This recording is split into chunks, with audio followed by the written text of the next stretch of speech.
নিজের ব্যক্তিত্ব ধরে রাখতে শিখুন। সবাই আপনার মঞ্চের দর্শক নয়। সবাইকে সাথে নিয়ে চলা ভালো। বিনয়, নম্রতা, এই গুণগুলো জীবনকে সহজ করে তোলে। কিন্তু তাই বলে সবাইকে নিজের খুব কাছের করে নেওয়াটা কখনোই বুদ্ধিমানের কাজ নয়। ব্যক্তিত্ব হারানোর অর্থ কিন্তু এই নয় যে আপনি সাধারণ মানুষের সাথে কথা বললেই তা মুছে যাবে। আসলে বিষয়টা হলো কার সাথে কীভাবে এবং কতটুকু মিশছেন, সেটাই আপনাকে স্থির করে দেবে আপনি নিজের ব্যক্তিত্ব ধরে রাখতে পারছেন কিনা।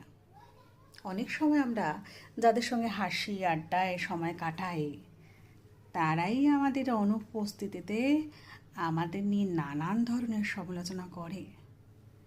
আপনার সম্পর্কে নেতিবাচক কথা সরিয়ে দেয় এমন মানুষের সাথে দিনের পর দিন ঘনিষ্ঠ থাকা মানে নিজের সম্মান, আস্থা আর মূল্য নজি খুইয়ে ফেলা।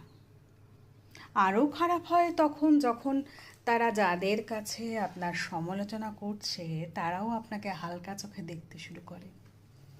আপনার হয়তো ধারণাও নেই একজন মানুষ আপনাকে কার সামনে কিভাবে উপস্থাপন করছে। সবাই বন্ধু হয় না, কিন্তু কিছু মানুষ শুধুই সুবিধাবাদী।